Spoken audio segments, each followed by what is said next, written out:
이거 생각보다 심각할 수 있다는 거. 마이코플라즈마로 끝나지 않을 수 있다는 겁니다. 이건 중국만의 문제가 아니라요, 전 세계적인 문제입니다. 즉, 한 번도 감기 같은 바이러스 질환들과 싸워보지 못한 아이들, 각종 바이러스들과 이 전쟁을 하면서 힘들어하고 이 병원을 북새통으로 만들고 있는 겁니다. 이건 단순한 계절적 유행이 아니라 우리 인류가 항생제라는 과학적 무기를 너무 남용하고 잘못 사용한 대가를 치르고 있는 것일 수 있습니다. 오늘은 마이코플라즈마 폐렴에 관한 얘기입니다. 그런데 영상을 찍다가 생각해보니까요, 이거 좀 심각할 수도 있겠다. 그래서 결론을 바꿨습니다. 이렇게 계속 가다간 마이코플라즈마 이 하나로 끝나지 않을 수 있다는 거. 안녕하십니까, 동료의사 닥터입니다. 최근 중국 대륙을 휩쓰고 있다는 마이코플라즈마 폐렴, 이것 때문에 중국 내에서 약품 사재기를 많이 한다고 하죠. 그것도 항생제. 국내에서도 점점 확산세를 보이기 시작한 이 마이코플라즈마 폐렴, 과연 어떤 병일까요? 마이코플라즈마 폐렴은 그 이름과 똑같은 마이코플라즈마 폐렴균이라는 바이러스가 아닌 세균에서 발생합니다. 마이코플라즈마 폐렴은요, 코로나19처럼 갑자기 발생한 신종 폐렴은 아닌데요, 국내에서도 3-4년 주기로 유행을 하고 있고요, 코로나19 팬데믹 바로 직전인 2019년 10월에 마지막 유행을 했었습니다. 그로부터 4년이 지난 지금 다시 유행을 하고 있는 거고요. 원래 유행하는 시기가 다가온 겁니다. 그래서 처음엔 저도 대수롭지 않게 생각했었죠. 그런데 이 영상을 만들려고 준비하다 보니까요, 이거 생각보다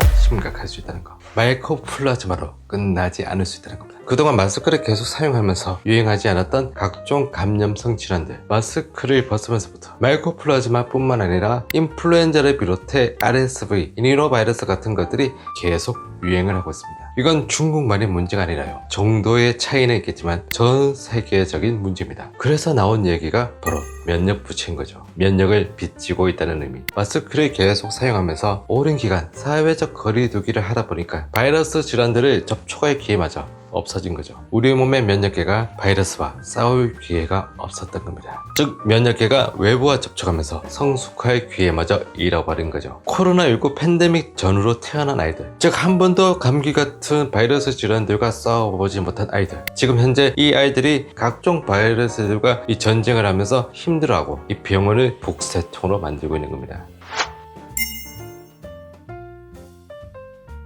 하지만 마이코플라즈마는 더 심각한 문제가 있습니다. 마이코플라즈마는 세균으로 분류를 하지만요, 세균에서 볼 수 있는 세포벽이라는 구조도 없고요, 살아있는 세포 안에서만 증식을 할 수 있다는 이 바이러스와 비슷한 특징이 많습니다. 그래서 세균과 바이러스의 중간쯤으로 보는 견해로 많은데요, 전파력도 바이러스처럼 강해서요, 집단 생활을 하는 유치원, 학교, 군대 이런 데서 많이 퍼지게 됩니다. 나타나는 증상도요, 바이러스 질환인 감기와 비슷한 양상을 보이죠. 열이 나고 목도 아프고 기침도 하고요. 이런 감기 같은 증상을 보이다가 대부분 항생제 치료를 하지 않더라도 저절로 좋아지는 경우가 많습니다.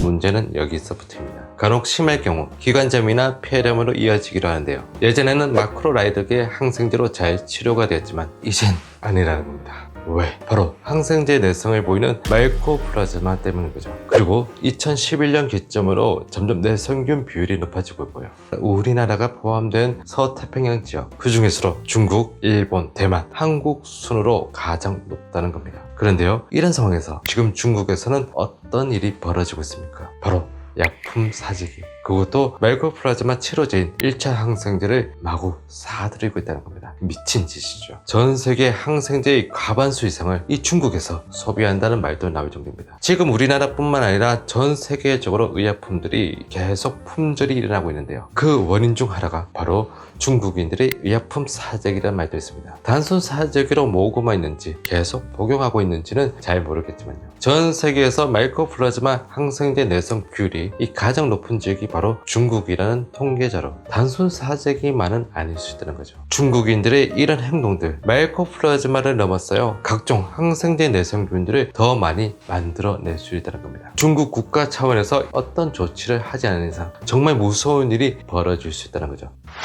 마이코플라즈마에 한번 감염이 되면요, 3-4주 이상 계속 증상이 지속될 수 있기 때문에 그 전파력도 상당한데요. 코로나19 같은 경우 영유아나 청소년에서는 폐렴 같은 합병증으로 진행되는 경우가 극히 드물었지만 이 마이코플라즈마의 주 타겟은 바로 이 아이들이라는 거죠. 바이러스처럼 잘 전파가 되고요. 그래서 집단 감염을 잘 일으키는 간혹 세균성 폐렴을 일으키긴 하지만 적절한 치료제가 있어서 지금까지 문제가 없었던 마이코플라즈마, 이젠 그 치료제에 점점 효과가 없다는 겁니다. 다행히도 마이코플라즈마는 테트라사이클린과 퀴놀론제 같은 2차 치료제에 아직 효과가 있다는 겁니다. 문제는 소아 청소년에서 이 약물을 사용하게 되면 치아색이 변한다든지 건염, 건파열 같은 관절병, 뼈연골증 같은 것을 유발할 가능성이 있다는 거죠. 그래서 우리나라에선 18세 미만에서 사용을 제한하고 있습니다.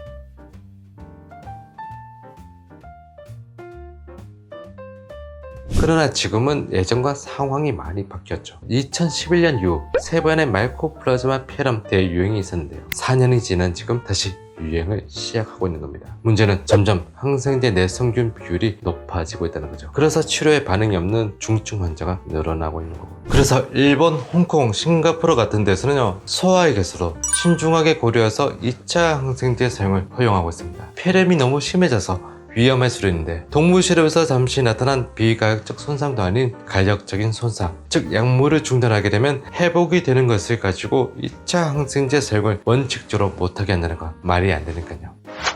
문제는 우리나라입니다. 우리나라에서는요, 중증 환자에게 사용하고 싶어도 12세 미만에서 사용을 제한하고 있다는 겁니다. 환자 상태가 나빠지고 있는데 마음대로 사용을 못한다는 거죠. 그래서 다른 나라처럼 제한적이라도 2차 항생제 사용을 허가해야 된다는 주장들이 계속 나오는 겁니다. 그런데요, 요즘 이런 뉴스가 계속 보도가 되어서 그런지 벌써 2차 치료제부터 찾으시는 분들도 계시는데요. 증상도 괜찮은데 중국 근처로 여행을 가야 된다는 이유로 항생제 이름까지 콕콕 지명해서 처방 전에 이건 꼭 넣으라고 하시는 분들 종종 계시라는 거죠. 이런 무분별한 남용은 당연 조심해야 되겠지만 제한적이라도 항생제 허가 범위를 지금 넓히지 않는다면 지금 중국처럼 마이코플라즈마 폐렴 환자가 이렇게 폭발하는 경우 지금 우리나라에서도 해결이 안 될 수밖에 없다는 거죠.